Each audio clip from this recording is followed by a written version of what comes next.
ఇక వేట్లపాలెంలో బాణసంచా పెళ్లుడు మృతుల కుటుంబాలకు ₹1 కోటి పరిహారం అందించాలని విదసం ఏపీ స్టేట్ కౌన్సిల్ సభ్యుడు బూసి వెంకట్రావు డిమాండ్ చేశారు.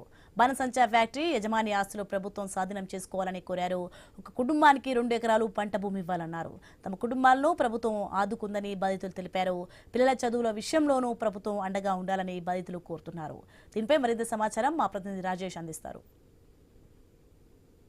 పేలుడు ఘటన నేపథ్యంలో 21 మంది మృత్యువాత పడ్డారు. అయితే 21 మంది బాధిత కుటుంబాలు ఎవరైతే ఉన్నారో వారంతా కూడా CM Chandrababu, deputy CM Pawan Kalyan వారి కుటుంబాలంతా కూడా ఆదుకుంటామని చెప్పి వారికి భరోసా ఇచ్చిన నేపథ్యంలో ఈరోజు హోంమంత్రి, లేబర్ శాఖ మంత్రిగా ఉన్న వాసంతి సుభాష్ వారి కుటుంబ సభ్యుల్ని పరామర్శించి 20 లక్షల రూపాయల చెక్లు కూడా వారికి అందజేయడం జరిగింది. ఇటువంటి నేపథ్యంలో ఏదైతే వేట్లపాలెం సంబంధించి వేట్లపాలెం బాధిత కుటుంబాల వద్ద మనం ఉన్నాము. క్లియర్గా చూడొచ్చు ఈ బాధిత కుటుంబాల వద్ద ఎవరైతే ఈ బాణసంచా పేలుడు మృతుల కుటుంబాలు ఎవరుతున్నారో వారికి ₹1 కోటి నష్టపరిహారం అందించాలని చెప్పి, మరోపక్క ఒక్కో కుటుంబానికి కూడా 2 ఎకరాలు పంట పొలం ఇవ్వాలని చెప్పి విదసం సంబంధించి ఏపీ స్టేట్ కౌన్సిల్ నుంచి వారైతే డిమాండ్ చేసే పరిస్థితి ప్రధానం కనబడుతుంది.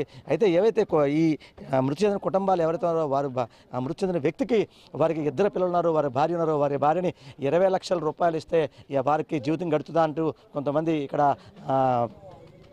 వారైతే డిమాండ్ చేసే పరిస్థితి కనబడుతుంది. ప్రస్తుతం మనతో కొంతమంది ఈ విదసం ఐక్యవేదిక సంబంధించి కొంతమంది ఉన్నారు. వారిని అడిగి మరింత సమాచారం నడిచే ప్రయత్నం కూడా చేద్దాం. సార్ చెప్పండి, ఈరోజు ఏపీకి సంబంధించి ఏపీ సీఎం చంద్రబాబు నాయుడు బాధిత కుటుంబాలకి 20 లక్షల రూపాయల వరకు చెక్కులు ఇవ్వడం జరిగింది. అయితే ఈరోజు మనం చూస్తున్నాం, అంటే మీరు దీన్ని బట్టి చూస్తున్నారు, అంటే ఒక్కొక్కరికి ₹1 కోటి నష్టపరిహారం అని చెప్పి అదేమో సాధ్యం అవుతుందంటారా మీరు? ఖచ్చితంగా అవుద్దండి. 2020లో 21లో కరోనా టైంలో ఎల్జీ పాలిమర్స్ విశాఖపట్నంలో జరిగినప్పుడు జగన్మోహన్ రెడ్డి ₹1 కోటి అందజేశారు. ఇవాళ ఈ కుటుంబం నిలదొక్కుకోవాలంటే పెద్ద దిక్కును కోల్పోయినటువంటి కుటుంబం మహేష్, అది మహేష్తో పాటు ఇతరులు కూడా కోలుకోవాలనుకున్నప్పుడు ₹1 కోటి కనీసం లేకపోతే కోలుకోవడం కష్టం. రెండవది ప్రభుత్వ ఉద్యోగం, డబ్బులు కొంతవరకు కాపాడతాయి, జీవితం నిలబెట్టాలనుకున్నప్పుడు ఆయన ఉద్యోగంలో కోల్పోయాడు. అలాంటి ఉద్యోగం కాకుండా ప్రభుత్వ ఉద్యోగం ఆ పిల్లల్లో ఎవరో ఒకరికి ఇవ్వాలి. అలాగే వీళ్ళందరూ దళితులు కాబట్టి ఎస్సీ కార్పొరేషన్ ద్వారా భూమిని కొనుగోలు చేసి ఇచ్చేటువంటి సౌకర్యం ఉంది, చట్టంలో కూడా ఉంది. ఆ చట్ట ప్రకారం ఎక్వేరియస్ ఎస్సీ కార్పొరేషన్ ద్వారా 2 ఎకరాల పంట భూమి కొనిస్తే ఓ పిల్లలకు ఉద్యోగం ఇచ్చినా, ఓ పిల్లోడికి ఆ భూమి ఇచ్చినా తల్లి నాళ్ళిద్దరూ చూసుకోవడానికి ఒక అవకాశం ఉంటుంది. అలాగే ఈ యాక్సిడెంట్లు జరిగినప్పుడు పరామర్శలు సరే 20 లక్షలు ఇచ్చారు. ఈ 20 లక్షలతోనూ సాధ్యం కాదు. పరామర్శలు, ప్రకటనలు మేము చాలా చేస్తామని లాస్ట్ ఇయర్ ఏప్రిల్ 13వ తారీఖున కోటవరోట్ల కైలాసపట్నంలో ఇదే జరిగింది, యనమండర్ చచ్చిపోయారు. దాని తర్వాత అక్టోబర్లో రాయవరంలో యనమండర్ చచ్చిపోయారు. అప్పుడు కూడా ప్రభుత్వం ఏం చెప్పింది, దోస్తులు మేము కట్టినాక ఇస్తుంటాం, ఇలాంటి ప్రమాదాలు జరగకుండా చూస్తాం అని చెప్పింది. ఏది 6 నెలలు తిరగకుండా ఒక్కొక్క ప్రమాదం జరుగుతుంది. అంటే ఈ పరిశ్రమల మీద కఠినమైనటువంటి విధానం ప్రభుత్వానికి లేదు.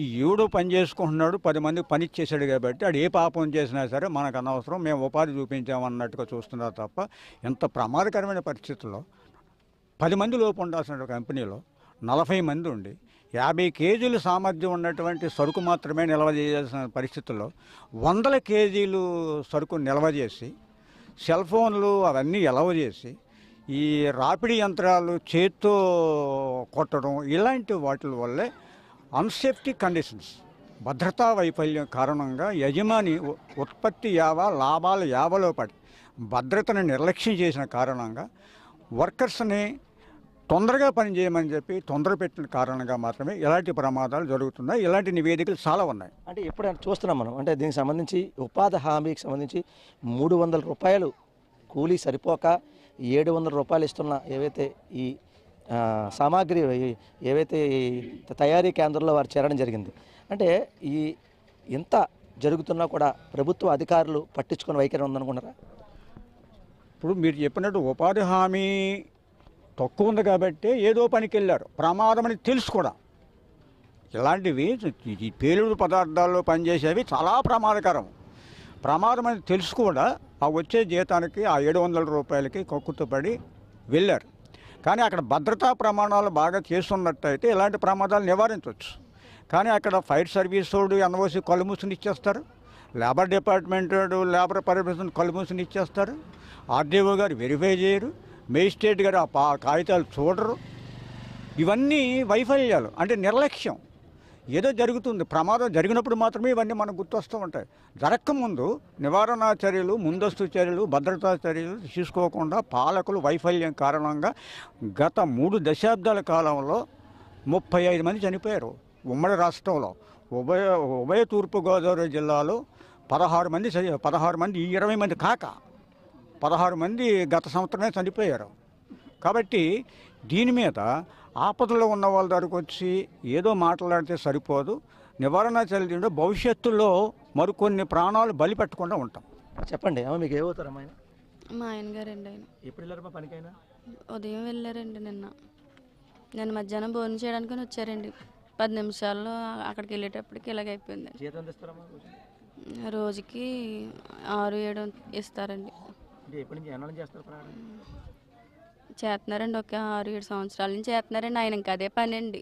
అంటే మీకు డిమాండ్ ఏంటి ఇప్పుడు ప్రభుత్వం నుంచి? లక్షించారు ఇంకా అంటే ఇంకా మా పిల్లల భవిష్యత్తు గురించి చదువుల్లో సాయం చేయాలండి. మాకు ఇల్లు ఒకటి లేదండి, ఆ ఇల్లు గురించి అండి. అమ్మ చెప్పండి, మీకు ఏమవుతారు? మా నాన్నగారు. మీ నాన్నగారు ఏం చదువుతాను?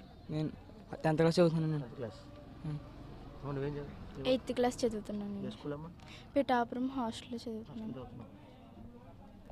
చూసాం కదా, ఎవరు అంటే ఎవరైతే మృతి చెందిన కుటుంబాలు ఉన్నాయో వారికి 2 పిల్లలు ఉన్నారు. అంటే 20 లక్షల రూపాయలు చెక్ ఆర్థిక సహాయం చేయడం, అందజేయడం మంచిదే. కానీ మాకు కూడా అంటే మా పిల్లలు సంబంధించి పిల్లలు వారి చదువు నిమిత్తం కూడా ప్రభుత్వం ఆదుకుంటే మమ్మల్ని ఆదుకున్న వాళ్ళు అవుతారని చెప్పి బాధిత కుటుంబాలు, మరోపక్క ఎవరైతే బాధిత కుటుంబాలు వారికి 20 లక్షల రూపాయలు చెక్కులు ఇచ్చి చేతులు దులుపుకోకుండా 1 కోటి రూపాయలు కూడా నష్టపరిహారం అందించాలి, వాళ్ళకి 2 ఎకరాల పొలం అందించాలని చెప్పి ఒక పక్క ఎవరైతే విధసం సంబంధించి వారి రాష్ట్ర కమిటీ సభ్యులు కూడా చెప్పే పరిస్థితి కనబడతాం. ఇది కొంత తాజా పరిస్థితి. కెమెరా పర్సన్ సతీష్తో రాజేష్, ఐ న్యూస్, కాకినాడ జిల్లా వేటలపాలెం నుంచి. కల్తీ పాలు, కల్తీ